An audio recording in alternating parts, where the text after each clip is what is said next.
Welcome back to Viewer Discretion. David Dennis Jr. and I are here to recap so much television. I know we promised last week that we would be doing Alien Earth and the Love Island reunion today, but the people spoke and the people really wanted us to recap this season of Love is Blind UK. David, you were already watching it independently. Yes. The people is me. The people is me because I'm like, I've been singing the praises of Love is Blind UK for a year now. And I'm glad that you've witnessed the greatness, which is that show. Yes, I didn't watch the first season that he gave us, Ollie. Not a great advertisement based on Perfect Match. Okay, so Alien Earth fans, next week we will do episodes 4 and 5. Very excited already to talk about episode 4. I'm really loving that show, so it is very fun to talk about. But this week we are going to do Love is Blind UK, and we are going to talk about the Love Island reunion and also everything else around Love Island because it just never stops. I will say, kind of watching the reunion and also taking in all the Love Island nonsense right now while watching Love is Blind UK made for an interesting study in contrast. And David reminded me of why I love Love is Blind, which is the show that gave us our start in this podcast. And particularly this season of UK. If you're watching this, we're recapping the whole season. So, if you don't want to be spoiled, watch the whole season for watching this or listening to this. Because this season was delightful. There were so many likable people, couples I was truly rooting for, just the perfect amount of villainry, I think. To keep it interesting, but all in all, such a palate cleanser for me compared to Love Island. Well, the word I think we're looking for here is adults. Yeah. I think this is Love is Blind UK. Love is Blind in general is just going to have more adults. Yeah. But there's something about the Love is Blind UK that both seasons have felt like they have people who communicate so well.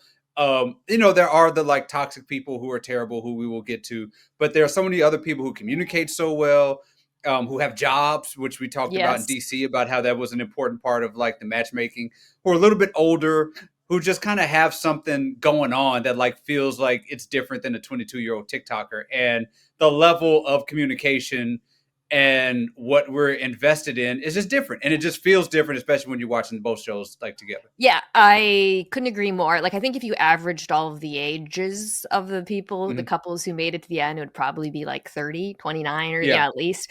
And that is a massive difference, especially as we deal with the constant newsmaking interviews of a diabolical 23-year-old on Love Island. And I genuinely liked a lot of the people on this season of UK. So let's just go couple by couple and recap it that way. I feel like the series finished with a very dramatic ceremony, and then I almost don't want to start there though, because this wasn't one of the couples that I liked the most, talking about Billy and Ashleigh. Let's start with a couple that I absolutely loved. I texted you about Kieran and Megan. Should we add this to the pantheon of Love is Blind couples? Your, Cameron and Lauren's, your Brett and Tiffany's. Crisis actors. Yes. That's not Cameron and Lauren, not Brett. They're having a baby, by the way, or maybe they. Yes. I don't think they've had it yet. Truly, an undramatic wedding, because it was very more than anyone, it was very obvious by the end they were saying yes. I will say this about Kieran and Megan, going back and looking at some of the notes I took from the beginning, really surpassed my expectations and changed my initial perceptions, Kieran in particular, because it started with the love triangle with him and Sophie, him and Megan. We'll talk about that, obviously. But I see this guy, he's the gaming entrepreneur, he's young, he's got the cool guy hair, he just kind of, and David, at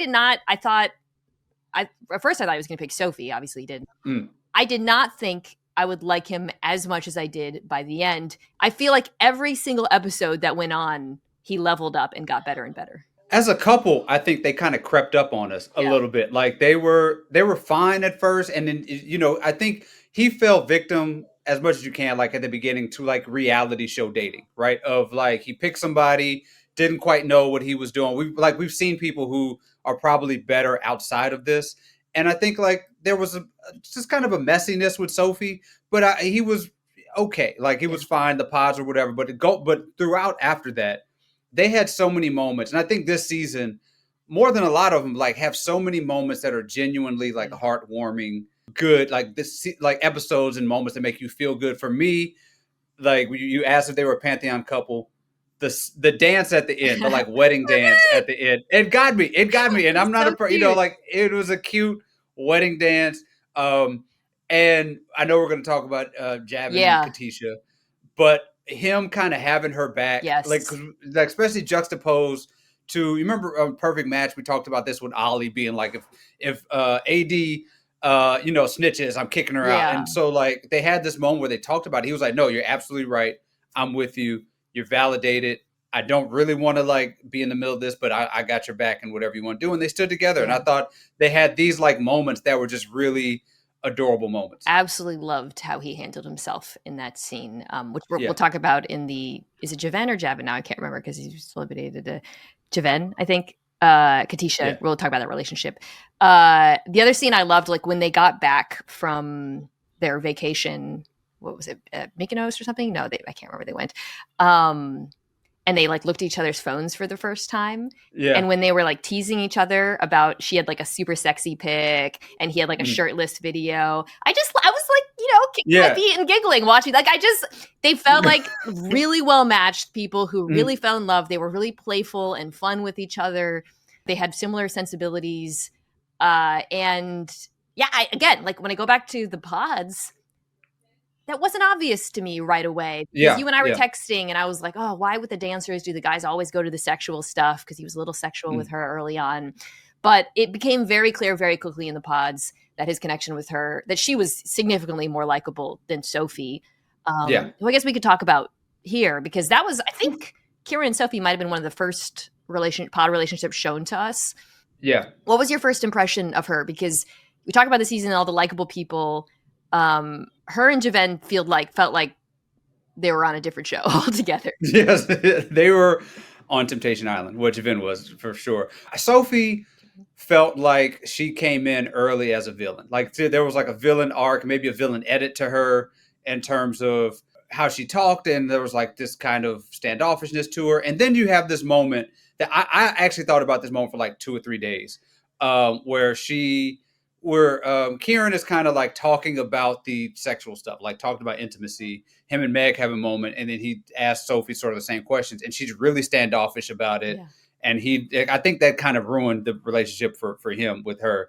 And she gives this confessional thing that's about like, only person I've ever loved was my dad, and if like you can't break my heart if I never. And it made me really incredibly sad. It was like very self-aware, but it made me really sad about her and who she is. And there was like it added this like really interesting depth to this character that we usually, I think in a usual Love is Blind season, she would just be the person who goes in and tries to ruin relationships and says nasty things and all that stuff. But we got this other side of her that really made her way more captivating, compelling than I thought she would be. Yeah, I felt bad for her in the pods, actually. Yes.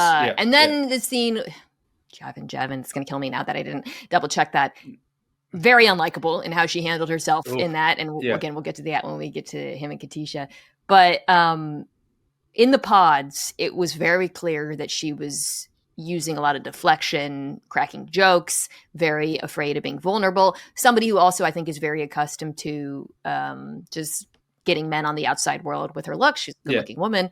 And I think she was really hurt by him choosing Meg. I mean, the kind of catalytic scene was when he gives Meg the gift, and that's when she decides to end things, which actually was interesting too, because I think a lot of Love is Blind villains in the past would have like fought back or tried to manipulate him. She wasn't manipulative, and she didn't try to, stake her claim. She just was out immediately. Yeah. And I think that speaks to what you're saying, which is this is not a person who came in there, I think, intending to just wreck things and be on TV. Yeah. I think she just like didn't think it would be so hard. There was a scene too where they were talking about dogs and cats, and she says she doesn't like cats because you have to work for their love. Right? Yes. Could that be any more telling? Yeah. Look, I'm not a fan. I want to be clear. I just kind of felt bad for her. I did too, but also like there was probably a world like 15 years ago where I'm like, I could fix her. So there's that. Yeah, and she was okay. We'll get to that one scene, but the meetup, which is an incredible episode. But that was like, again, after that, dude, Kieran was just 10 out of 10. They were adorable. The wedding, there was zero. I think, I mean, there was just, it was the third wedding. They didn't even do. I don't even think they did like. They say, "Do you say I do?" And then there's like the pause. They didn't even. Yes. They didn't even pause it. Like, they didn't even try to. All of them. They're creating a little drama. They're showing, doubts. One case, it proved to be obviously very telling, but they didn't even try to. Even in the trailer, they didn't even show any. Didn't even bother. They showed like Cal ripping up the paper in the trailer to like say, "Ooh, what happens?" They didn't even bother with them.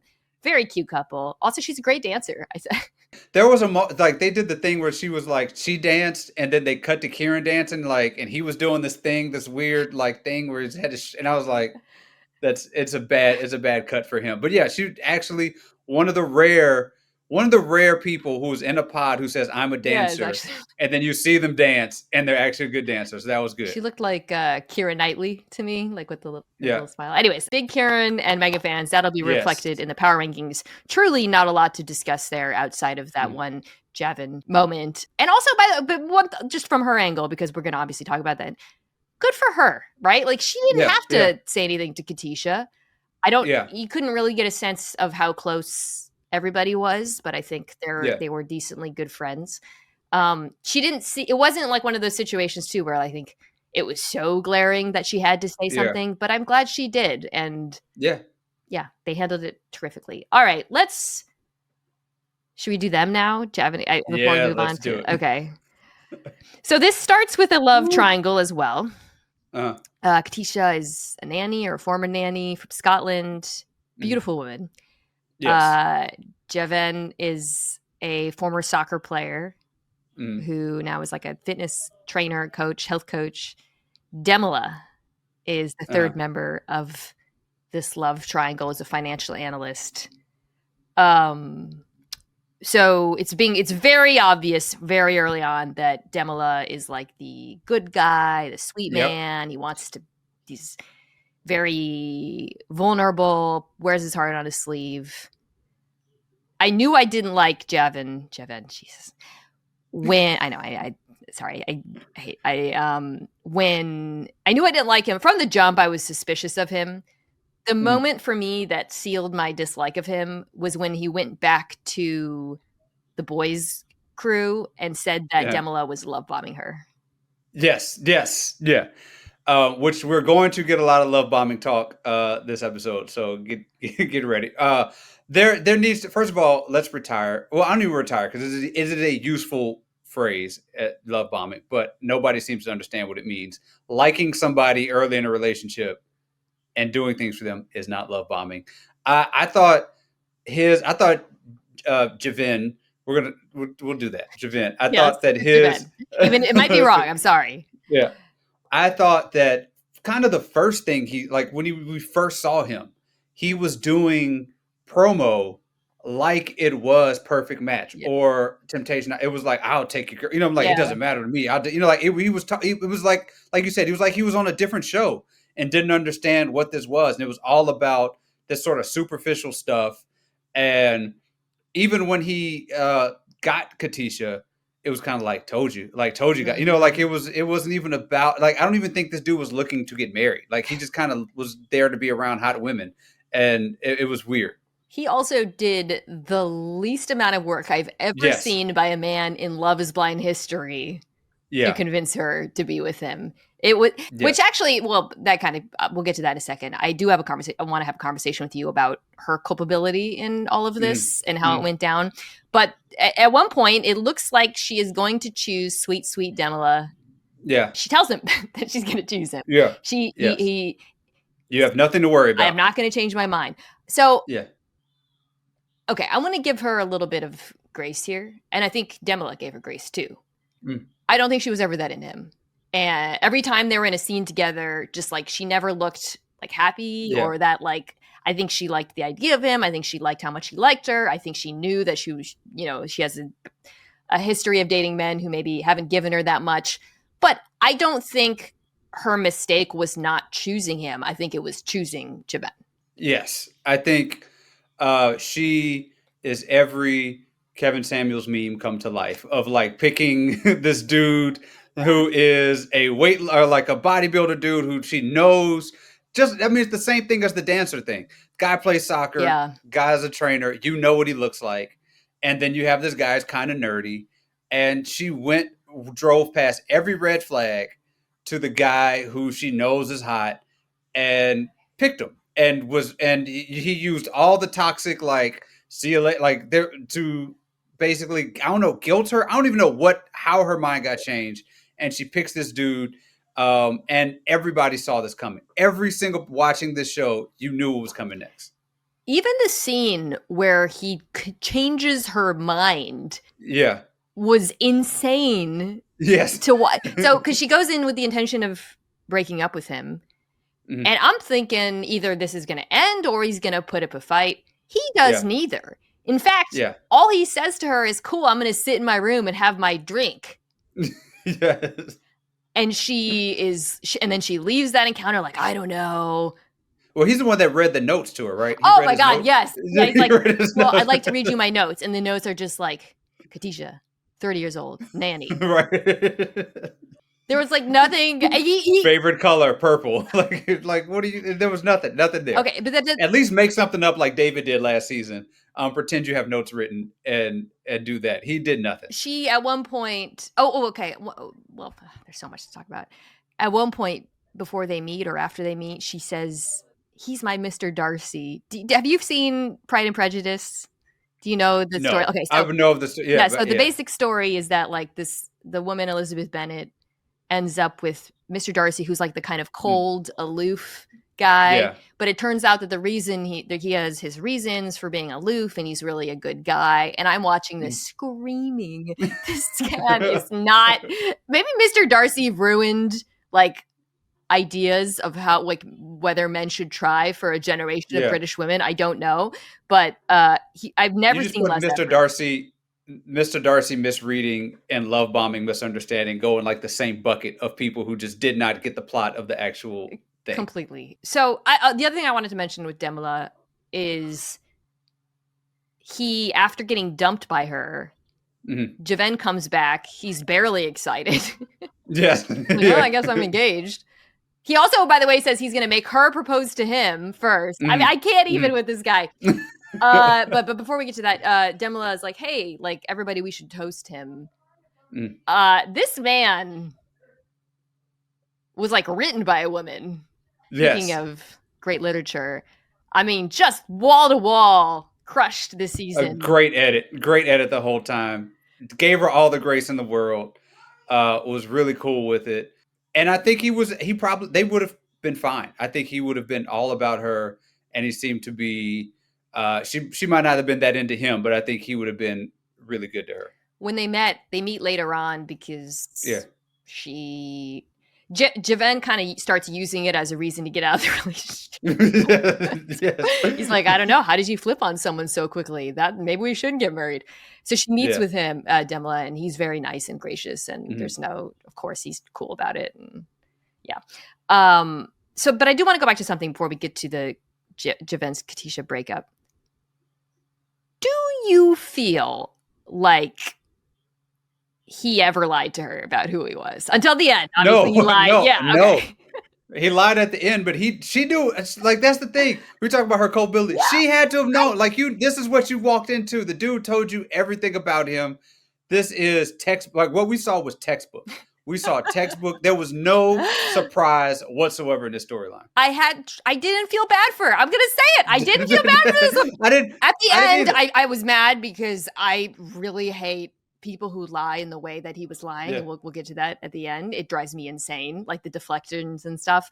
But up until that moment, I felt zero sympathy for our girl. Well, I felt good that she bounced when she did. Same. You know what I'm saying? That she left her. I felt like that was okay, it was a delayed thing. Like there was a moment of truth where she could have picked the nice guy over the hot guy. She failed that moment of truth. She had a second moment of truth to say, I'm out of here. And she took it. And so kudos to her for that. And thankful that she gave us incredible reality TV along the way, because I think she would have probably had a nice, boring relationship otherwise. Yeah. Yes. So we should get to the breakup. So a lot of details here. This is one of the best. I don't know what you call it. There's the pod mixer in the tropical location, and then there's the second mixer where they meet everybody who is in the pod, basically. And it's always like, Brian! Everyone's like, Brian guy's here! And we're like, who's Brian? But it is a chance for drama, and boy did it's not the best, because the best will you know what I'm gonna say? Which one? The jet ski. Come on. Jet ski. I knew it. Jet ski is the one. Nothing will ever top the jet ski. The jet ski was incredible. Because I had to think about that, because I was like, was that the first? Because they delayed that meetup to the very end of the season because they knew it'd be great TV, and we got the Jimmy meeting. Yes. It was incredible. What a season. I will say that Love Is Blind UK is 2 for 2 in incredible pod meetups. Last season's meetup was an absolute all-timer also. There was like 4 or 5 different crazy things that happened at one time, including one of the worst characters. This one guy who was clearly in it, who kept asking people how he would look on TV. Oh no! And so he got dumped. Like he proposed. They left the pods together. They spent one night together, and she was like, "I'm out of here. I can't do this." Partnered up with the other guy who was in the triangle.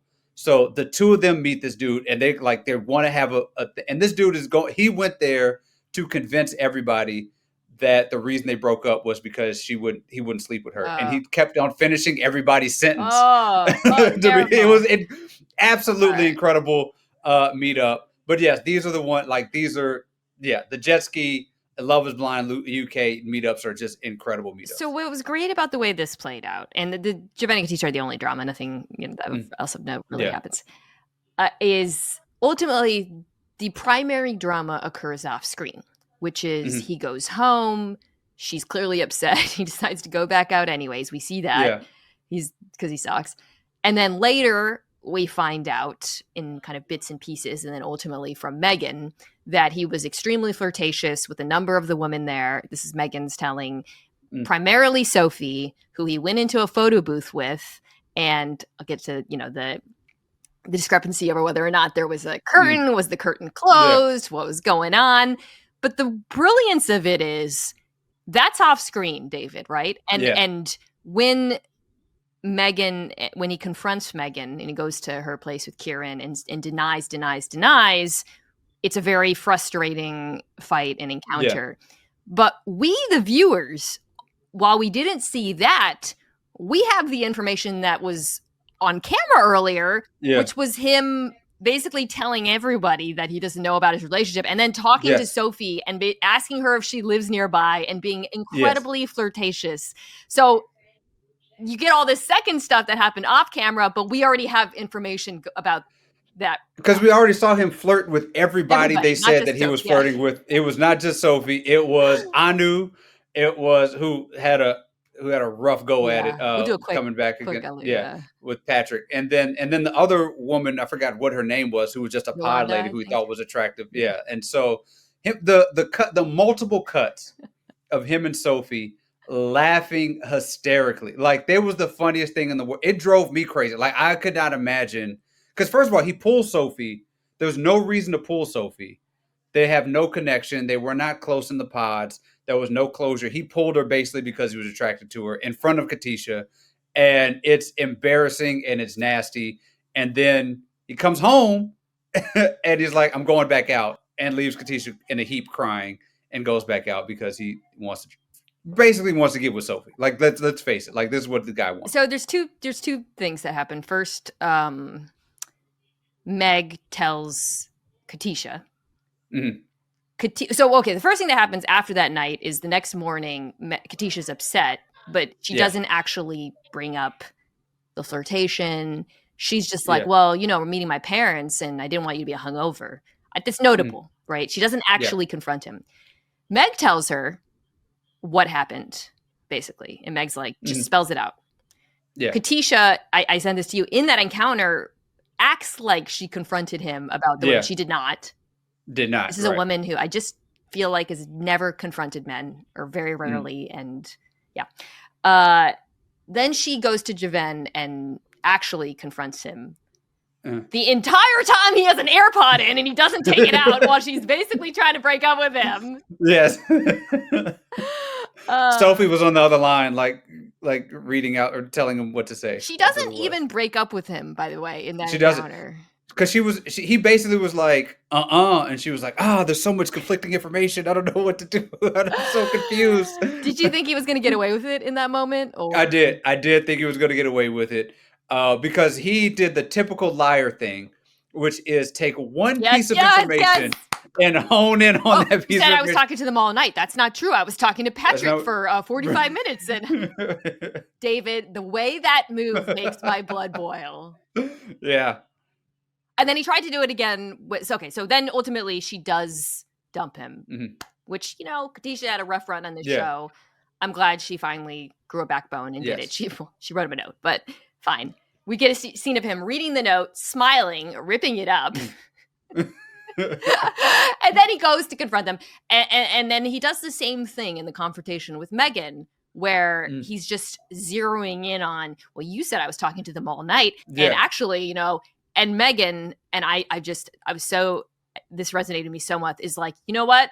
I'm out. I'm not going to do this with you. And David, haven't you ever been in fights with like people who are lying and trying to cover it up, where you just clock out because there's no point. Yeah, there's no point. He's not going to be like, you're right, guys. I got you. Like when you're arguing about, is there a curtain on the photo booth? Like I couldn't go to, like, you're in a photo booth. Like, why? What are you arguing about that requires you to go into a photo booth? Oh, right. Like you're on a reality show. We didn't want to argue in front of people. Like nothing made sense that he said, and he does the absolute jerk thing that I hate. That like this hyper masculine thing that you do is you apologize to the man for like how you treated, like how you made his and shout out to Kieran, because like he was, firm with Javen and like supportive, but I think I would have lost it. I think I'm not as evolved enough to like, don't be talking to my lady like that. Like there's some Will Smith, Chris Rock still left in you. So like that was a good relationship moment for them, even in the midst of that craziness. When Meg first tells Kieran says that Javen and I are friends. And so I that made me a little bit worried going into that counter. But again, he stood by his woman, really respected how he handled himself. 10 toes, as our friend Ace would say. God. If at the reunion they don't show a photo of the photo booth so we can settle the curtain gate, that would be a mistake. But I do not believe anything. Do you think Sophie was actually into Javen?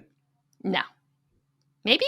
I don't think, I think she just wanted to go in there and just show that she was still hot stuff. I think that's what she wanted to do. Yes. The one like tiniest drama that Kieran and Megan had was at the encounter.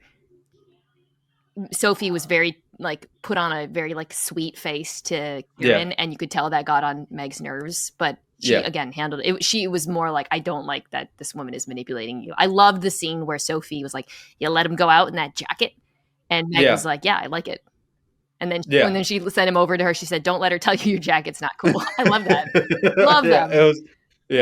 They were great. Okay. Sophie's shirt there. It's a little dress, but it was the dress. Like, interesting choice. Okay. We got to get through some of these. Jed and Bardha. Halfway through the season, I texted you, Jed and Bardha, if they don't get married, I don't believe in love anymore. Yeah. I mean, there was just...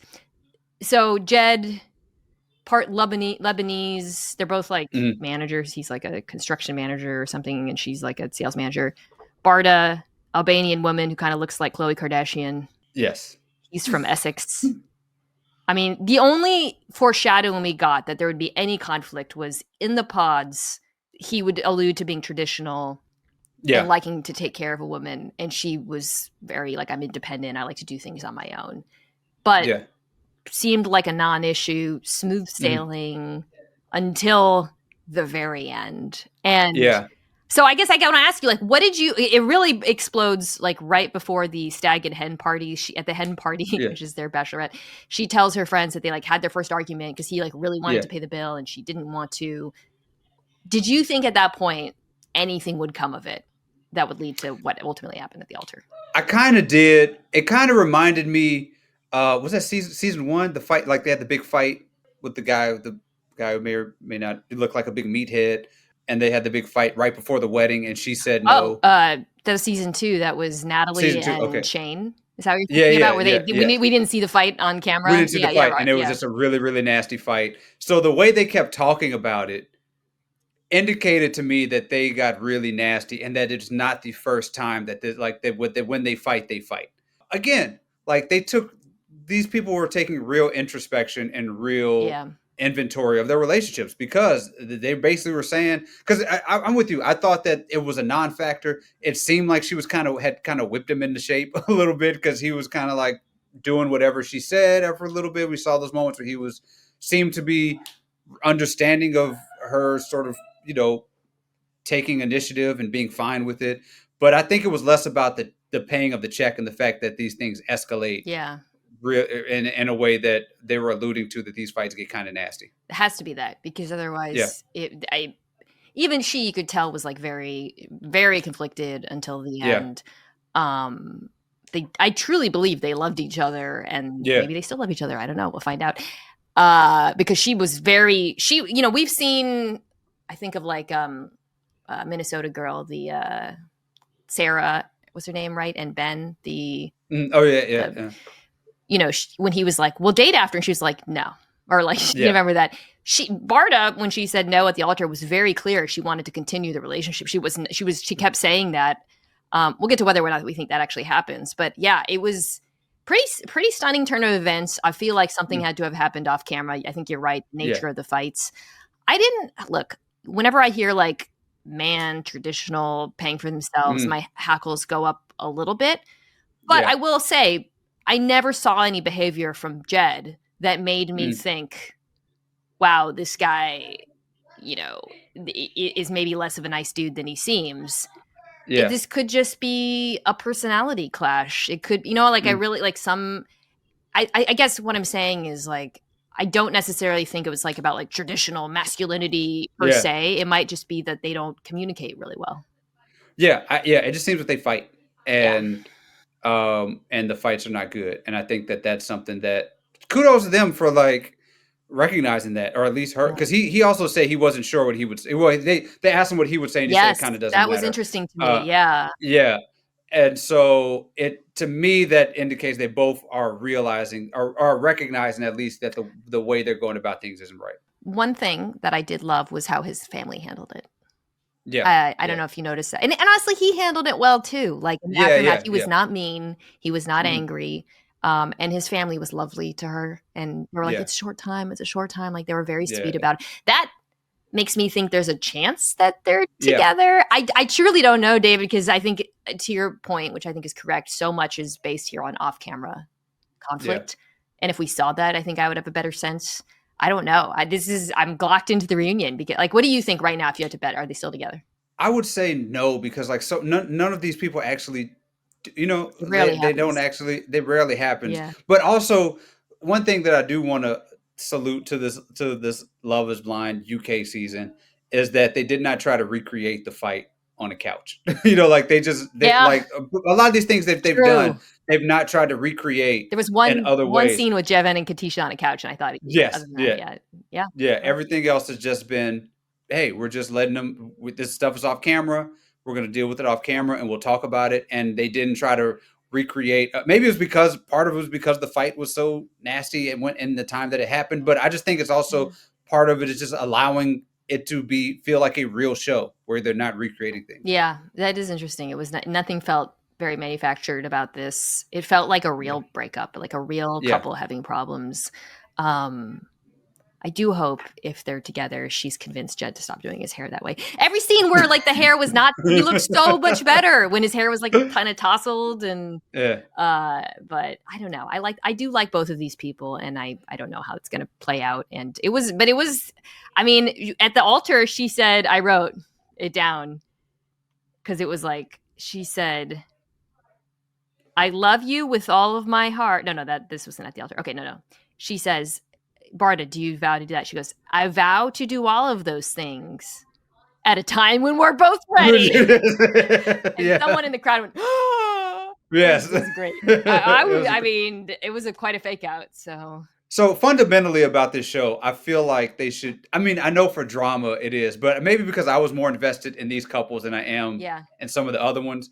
I feel like doing the vows and then the "Will you say I do" feels particularly cruel. Yeah, because you say these things, then you decide, and it also kind of feels, it's tough. It's a tough watch. It makes you try to guess based on the vows too, where they're going. Like Billy faked me out with his vows because I was like, oh. Okay, Kal and Sarover. Really liked them. A lot of bad male hair on the season, by the way. And then they would show, maybe it's like a British thing. Do British dudes just, I feel like, but American dudes are always copying British dudes like football players' haircuts. Like, I don't understand. So much bad hair. Kal, such a handsome guy. He looked like Dumb and Dumber, like Jim Carrey. And then when you met all his friends, they all had the same haircut. Sorry. I have no leg to stand on here. So Kal and Sarover, in the pods, they're locked in. They don't have anyone else. I'm surprised you haven't included them in a pantheon couple discussion. I love them. I liked them a lot. I love this couple. I thought they were great. I thought the manufactured pauses with the mom was we'll get to that. Clear. Yeah. There was no issue there. I love them. To me, the moment of the season, like the one that got my heartstrings the most was when he was talking about, like, I was really nervous about moving in with you because of the adjustment period, but there was no adjustment. And she was really touched by that. Yeah. That seemed like a real conversation. And I almost let out an audible, because I felt it so much. And I thought this was like a really great couple. I actually wish they had showed us more of them. I feel like yes, I feel the same way. Enough. And yes, I wanted to see them hanging out, and just spending time. Like, I wanted more of them because they lit up. To me, they lit up the show and the scenes every time they were together. I love their scenes, and but there was a little bit of a two worlds collide in a couple ways, I think. And this was obviously something that was established early on the pods. Them being Indian and Pakistani was really interesting, especially with his reveal that he usually dates white girls, which we'll talk about in a second. I could also, and I think perhaps our British listeners can weigh in on here, but I think the class difference was a big deal. She sounds posh, they call it, and I got that vibe very, like, this is a woman who's pretty fancy, and he seemed more working class, and I think that was a big kind of not culture clash, but like, we come from two worlds. It wasn't just about Indian and Pakistani, it was like financial as well. But they were like, I think with him, maybe some people were put off, I don't know, but I think he's just kind of like an awkward dude, like a little bit. I think he's just an awkward. Yeah, he is kind of an awkward guy, kind of like a even keeled, dude. But I just thought that they worked together, and I thought they were really great. I mean, they only had two sources of drama. One was so when he meets her mom, you alluded to this. There's a scene where she's like, "What did you like about Sarover?" And it's like a long pause, and he's like, "Her accent," and we both work out. You and I texted about this. Seemed like a heavily edited, weird, chopped up scene. I don't think. And then they showed the sister being like, "What?" I don't think there's just something very off about that whole. Because they needed some kind of drama with them. I don't know. And then the one thing that I did think was legitimate was early on when he, like, he tells her, "I've dated blonde girls." She is concerned about it headed into the meetup because there's a couple blonde girls, but Kal being like a good self-aware guy, he doesn't make her uncomfortable. There's no scenes of him like flirting with Bardha. And he's he is locked in on her. He never wavers from her from the beginning. I will say, David, though, like, I did want your thoughts on this. Like, I have had those interactions with guys where, like, you realize you don't look like anyone that they've dated, and my case would be like a guy who's only dated white girls, like blonde girls, and it is hard to not hold it against him is wrong word, but to be like suspicious. So I actually thought that was something very like real about that, and giving her a little bit of self-doubt. Yeah, and she articulated so well too, and she talked about, like, not just he likes these blonde girls, but like culturally what that means to her, and like where she's sort of like where she stands, and what she's seen and what that means to her, like, as a person, like, and I thought that was it felt more had more depth to it than just like, I'm scared of him going around hot blonde women. Like it really touched on something that was deep and cultural and deep, like that she had to deal with probably her whole life with these dudes, and I'm sure that she has had bad experiences with men who only dated blonde women and treated her probably not how she wanted to, and that's something that happens. And so I think that's that's a big part of it. And so they didn't give it a ton of time, but I could see like where that sort of hesitation came from. Yeah. And I don't think he was just being honest. Right. And he was very much like, this is just who I grew up around. This is who I'm, it's my circumstances. But it was an interesting layer to their relationship. She constantly said, when she was like, I need to date outside my type. I really think that was less about Pakistani and more about the class. I mean, personal trainer. It's just different. She's like a business owner, but I don't know. By the end, I had zero doubt that they were both going to say yes. Yeah. There was no drama in this one. He did the rip up the vows thing, and he said, I'm going to do it off the dome. Yeah. It was cute. I was cheesing watching them. And then they had some traditional elements in their wedding. It was beautiful. She looked gorgeous. I know the producers, when he ripped it up, the producers were like, we're going to use this in every trailer. We got him. Both of their families were very cute, very sweet. I know they said with the mom, like the mom was not a problem at all. At gorgeous, all. By the way. Okay. Let us wrap with the one couple that I was truly, this was not production. The suspense was real with Billy and Ashleigh. Mm-hmm. Like this was not a fake out. Like we don't know I legitimately think this man did not know what he was going to do. So Billy and Ashleigh were one of the first couples we see. He is like a military trainer of sorts from Northern Ireland who looks like a young JFK. And once you see that, you will never not see it. And she is a very bubbly, delightful cabin crew manager.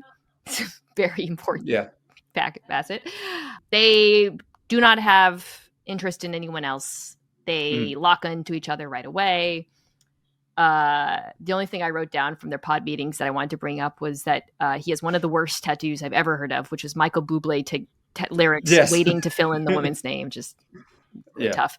But she was into it. She was into it. Like I was like, this is when people are made from yes, that was the most literally was thing. My note, like perfect match, because they seemed to be on the page about everything. I suspect like she's like loves the military. She, they might have like shared politics.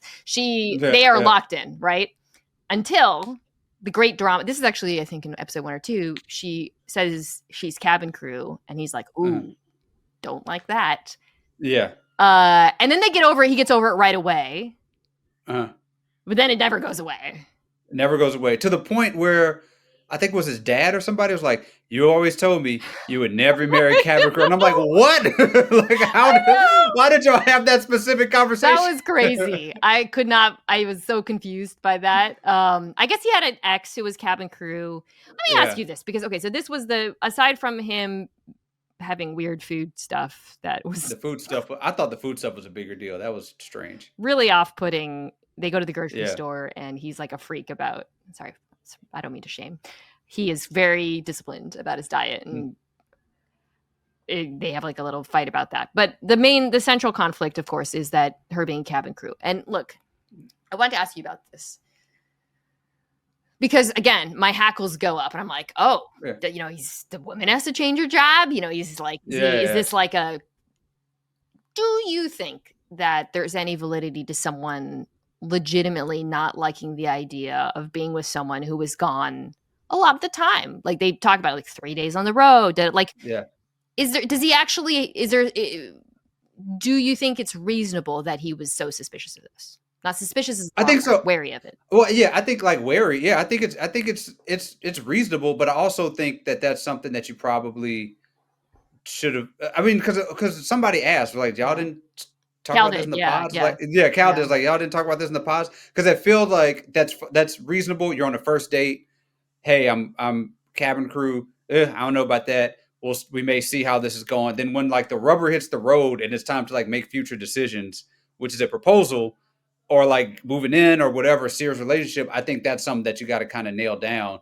And maybe it's the function of the show and the speed and the time and all that stuff didn't give them. But like, I think it's reasonable, but it's probably something you do before you get engaged. Like that should not be like your actual job should not be something that you're still talking about. I know. At an engagement. And I was worried too, because her sister's at the hen party. This was like, again, down to the wire. Because they go to Ireland and he tells her, like, I'm 50-50. She's what? 50-50? Yeah. Because of the job. Her sisters are like, you love your job and you look unhappy. And then I'm thinking, man, this is not going to happen for them. Day of, like, this is so the only reason I thought they would get engaged is because this was the final wedding. And I thought Netflix would want to end on like a dramatic but happy note. They don't always end with the yes, but it's often a yes. But he is doubts. She is no brainer yes. They get there. Be honest. Did you think he was going to say yes or no? Absolutely not. I thought he was going to say no. I thought this was a no. And even though he said yes, I felt so sad. Like, so this is your wedding, right? And the look on her face, like, you should never, I know it's a reality show or whatever, and there's people who go there and you don't know what the other person says and you feel relief. But the look on her face probably was the most anxious and worried I've seen of any partnered person in Love is Blind history. Like, that sort of look. And I'm like, you should not be like, you make me feel like that on my wedding day. I want to say no. Like, you should not have that level of relief or feeling about somebody. Will they say yes or no at your freaking wedding? That's terrible. I legitimately think this was an audible for him. Like, I think he got there, he looked at the crowd, she looked beautiful, and he thought, all right, I'll just do this. Let's do it. I mean, there's no way. I will put money on them not being together. Really? There's no way. I think they're still together because I don't think I think even if they have conflict, I don't think this guy wants to get divorced again. I think he's locked in. Well, there's that too, but I just don't know. It felt yucky from the moment he said, like, when he said yes, it did not feel good at all. The whole time, though, I mean, I'm just like, dude, again, I understand it's not for everybody to be with someone who's gone some of the time. So I do think he deserves a little bit of grace for that. It's not like you shouldn't have a job. It's like a very specific job. But I'm watching this and I'm thinking, you are never, this woman is perfect. She was like built in a lab for you, dude. She likes everything you like. She's gorgeous. She's bubbly. She's fun. She loves gossip, which I enjoyed in the early few episodes. I just thought, like, you get over it. So you got to be alone for a few days a week. Guess what? You're going to love that in 5 years. And she also was open to changing, right? To, like, think as we have kids, we have a family, I can adjust, we could do this, we could, like, there seemed to be, the hang up to me was just like, if you had this big of a hang up, you should have just said no in the pods. Yeah. And kept it moving. By the way, I've completely forgot to mention. I guess my spleen must have misled me because I did forget to mention. There's not even much to talk about with Patrick from UK. You wouldn't even. I didn't. I feel clear loser from the beginning. Yeah, just loser vibes all around. The bigger loser was Aanu because she had she could come out on top, but then she showed up at the mixer and was singing. You lie. Crazy. It's like you're trying to do something here and it's not working. All right. Jennifer Hudson. You got me feeling sorry for Spleen Man who's like has a baby apparently. We have to get into it. All right, I'm going to do power rankings before we talk about Love Island. You probably already can guess where I'm going at 1 and 2. Yeah. I'm going to do an honorary mention power ranking though. Okay, we're going Megan and Kieran 1 and 2. Yeah. But Demola gets one of the best edits in the history of Love is Blind. He gets an honorary mention at the top. We're only doing final couples here. Well, I'll do Javen, Katisha too. And then we'll do Sarover and Kal, who I thought were excellent. I thought I still am of the belief we got 2 Pantheon couples. I 3 for 4. Yeah, 3 for 4 good. Yeah, 3 for 4 yeses. 2 couples that I legitimately feel like are going to be together forever. All right, so this is hard for me because I like Jed and Bardha better than Billy and Ashleigh, but I can't put them above them in the power rankings because of how it ended. I think you can.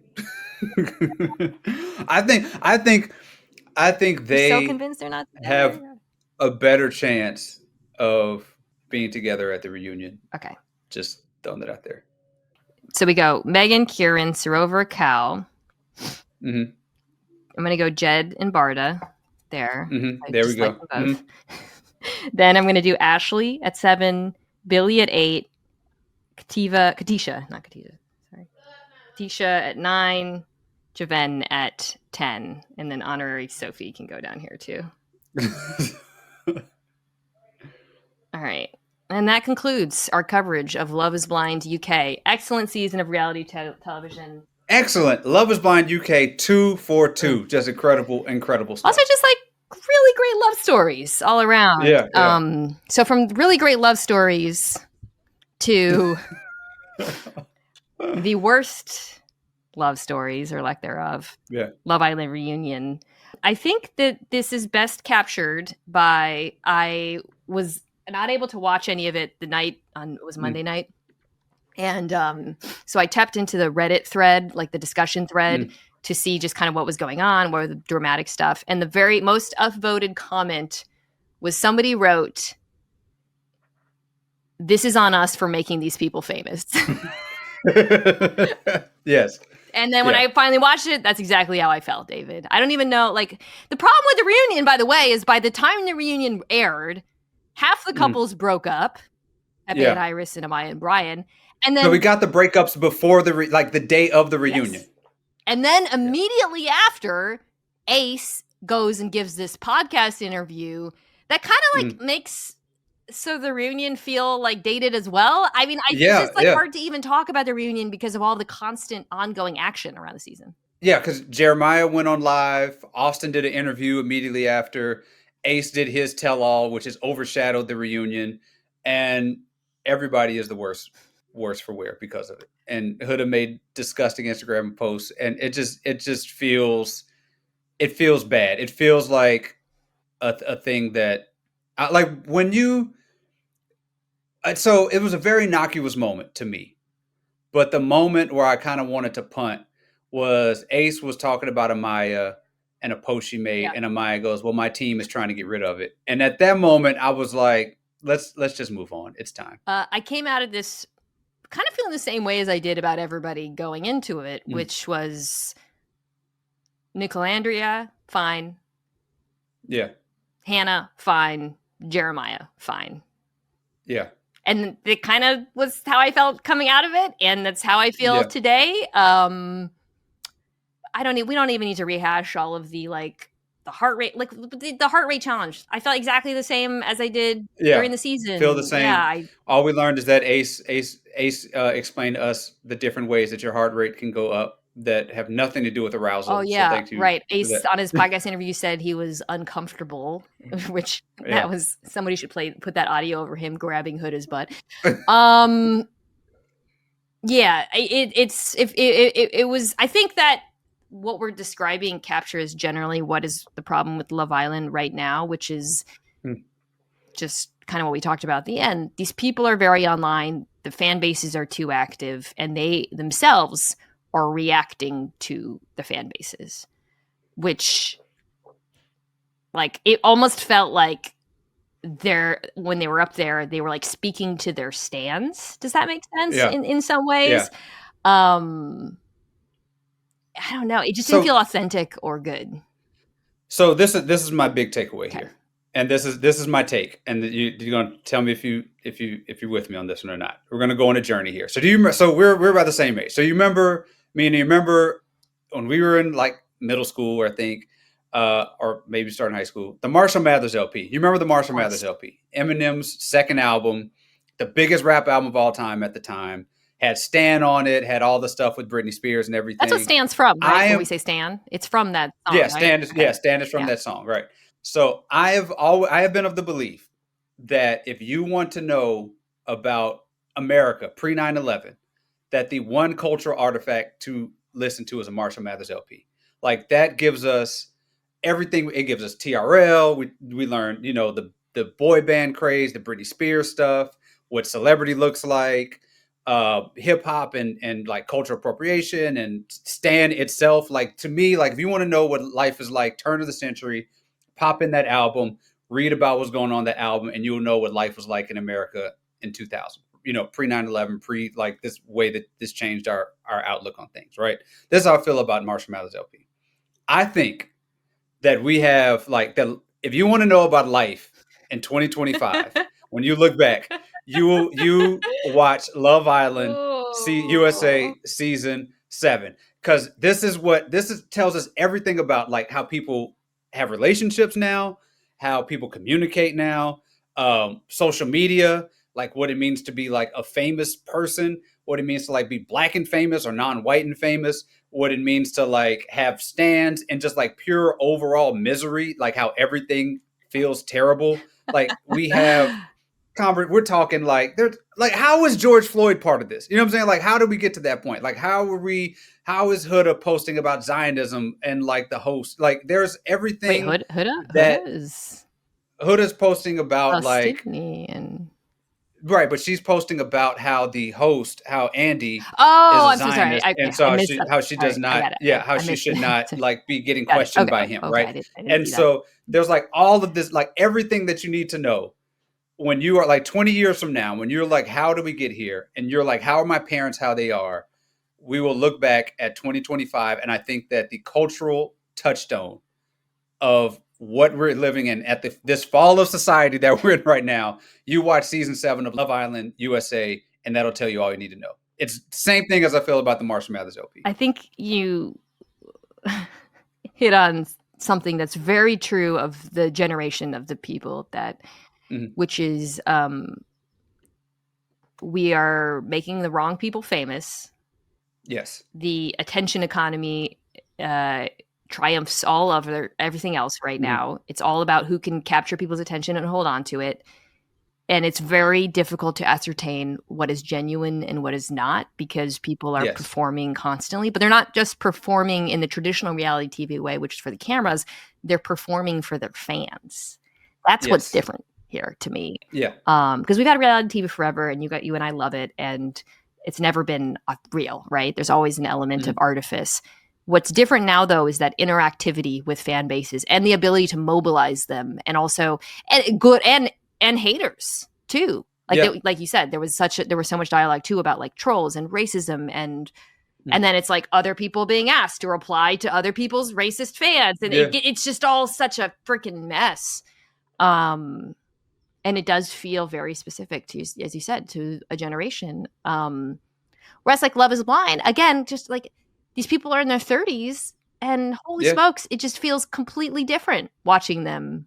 It just feels like actual real humans, you know, like this is like what it looks like. Love is Blind is what it's like to watch real humans kind of like fall in love, yes, through a reality TV sort of, you know, trope or whatever. But Love Island is about brands. Like it's basically about things like human beings that are brands becoming multi-million-dollar brands. That's basically what it is. It's like Shark Tank in human form in a like 2-month span of time, and people rallying behind these like human corporations because without any budging. Like the fact that we have people our age who are at the altar of a 22-year-old man-child in Ace who can do no wrong. People defending Ace right now is crazy to me. To me, we're putting Ace, because I felt like Huda was at this Nicki Minaj era of like where she is, right? Just toxic nastiness. And I also feel like Ace is at this place where like I'm looking at you differently as a person if you're like, I still love Ace at this point. Because like we're attributing like these ideas of wisdom and like all this stuff to this kid who is being a kid. Like as much as we can hate Ace, he's being a kid. Like he's being an immature 22-year-old with a large platform. And sure, I'm not going to like totally get rid of this dude because he's still a kid. But at the same time, we can acknowledge the fact that this dude's being like not great right now. So for those who missed it, Ace, at the reunion, he had an exchange with Amaya. He got mad at her for, you talked about this, like being in some video, making fun of his height. All right. Which I think she maybe like didn't know. I don't know, whatever. I don't care. Afterwards, he gave an interview to Speedy Norma. Guy's name. Where he says a lot of things. The most, probably the thing that's gone viral the most is where he basically says he thinks Nick and Olandria are faking it. And he says that Nick, he said that Nick, like, told him he wasn't didn't have the spark with Elandria, basically. Yeah. He says Nick's not his friend. And to your point, people are treating it like, wow, what a brave truth teller. Not people. I think mostly he's being disliked for it. So let's not paint this as anything as it is. But to me, whether or not he believes that's true is besides the point. It really feels like somebody who does not have a lot of practice being in the world as an adult and talking in public and managing relationships. And I texted you after. I was like, yeah, Ace was a COVID high schooler who hasn't got a job. Of course, a teen who's been made internet famous doesn't know how to act, so to speak. But it was, I'm less wow, he sucks, and more embarrassed for Ashleigh, who's 28, and also adults who are defending him. Yeah. I mean, the thing about Ace and Shelley is that it's really fascinating because when you see them in their curated world, they're so. I like them. I like straight up. When I see Ace and Shelley and they're celebrating birthdays and they're in New Orleans, they have their camera crew with them and they're doing these things and they're just being very adorable, attractive people, right? Yeah. And it's like, feed that into my algorithm. It's harmless. I like it. But when put into this real world, interpersonal reality TV thing, they come off bad. I thought Shelley came off at the reunion poorly. It seemed like Hoodis told Shelley exactly what she was going to do with Chris. Yeah. Both of them, tough clip for her. Yeah, both of them looked like they were just. It was like you see the worst of them in the reality TV world, whereas their world is probably best being a curated couple where we only see them being hot and adorable and talking about how much they love each other and all this stuff, whatever they're that not even a couple. They're not.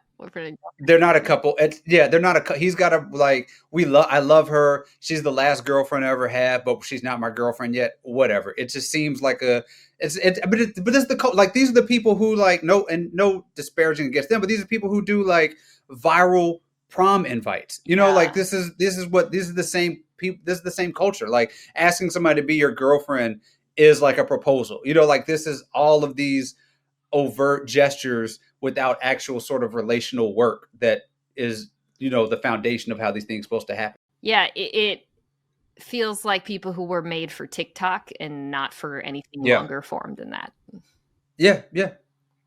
Whereas, I sent you a clip of Nick and Elandria did Modern Love, which also, again, there's a real journalist talking to them, which is very different. But they come across as super smart and they just seemed a lot more adult. And again, I don't know what the deal is with them. I don't know if they're going to be together. But point is, they came off a hell of a lot more likable in the reunion as well, by the way. They both were very... Them, Jeremiah, and Hannah were my 4 only Shout out to Jeremiah for looking up what love bombing is. Shout out to him for that, for coming up with an actual definition. Seems like a genuinely nice person. But you know what, Ace? We were right all along. That's all I have to say. Yes. We were never wrong. Viewer discretion was never wrong. Never wrong. We were there the whole time. And Elandria is, I think we should mention that Elandria feels different than pretty much she is the star of the season in large part because of just how she can handle herself afterwards. She's just so smart. Every interview she's done. I mean, this is a glowing advertisement for going to Tuskegee and HBCU, as you can. I mean, just seems like leaps and bounds above literally everybody else in the show. And she could probably do whatever she wants in life. After I feel like she would have been great on Love Is Blind, by the way. She would have found a great guy. Well, sorry if people wanted more Love Island reunion, in-depth coverage. I don't know what to tell you. I want out. I'm opting out. This is it. We have to do some real introspection about Love Island season 8. It's but I want off of this. This was a truly, again, this is how things feel right now, where everything gets ruined. We had so much optimism about this season, and it felt good for a week. Meg Thee Stallion being on the show felt like peak reality TV when she was on the show, and then we were ruined by everything else. It got too big. But not everything's ruined. The season of Love Is Blind UK was excellent. I thought we're hopeful that the next US season, which comes out in October, we will be recapping that, of course. And that's today's show. We will be back next week, I promise, with Aliens, with Alien Earth, which I am loving. And then after that, we are thinking of discussing the show The Paper on Peacock, which just like kind of feels like a nice change of pace as well. No. Rest in peace to the AJC. I don't know if you saw that. I just saw that. Yeah. Yeah. Jeez. Okay. Everything is bad. Well, not rest in peace. They're still around, but they're going fully digital. So, yeah. All right. And that's it for this week. You guys can check out my football show if you want. Meaning Time Show featuring Lenny. If you're into that, I guess. Because that's getting started for me as well. I got yet another text this week when you were on PTI from a friend that says, "What is Mina doing on the show with some guy not talking reality TV?" So it's great to get that. I got my friend Greg just hit me and said, "Where's the new viewer discretion?" I think he wants us to talk more about the reunion. Sorry for anyone who wanted more reunion talk, but I just can't. It's terrible. I'm out. Everything's bad. I'm out. All right. See you next week.